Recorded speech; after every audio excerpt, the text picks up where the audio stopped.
បងនៅក្បែរអូនមិនធ្លាប់យល់ដំឡៃទុកឲ្យបងឈឺចាំ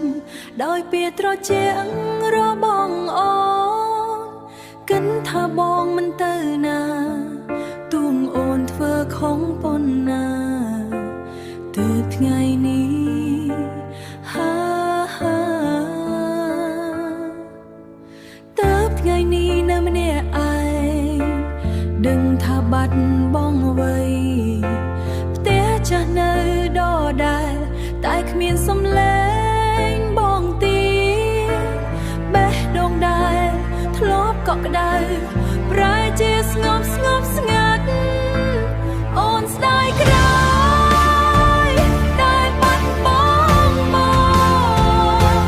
ពេលនេះចង់អោ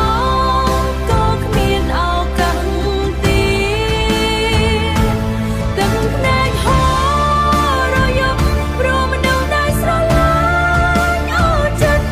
អូនជាអ្នករុញឲ្យដើរចេញពីជីវិត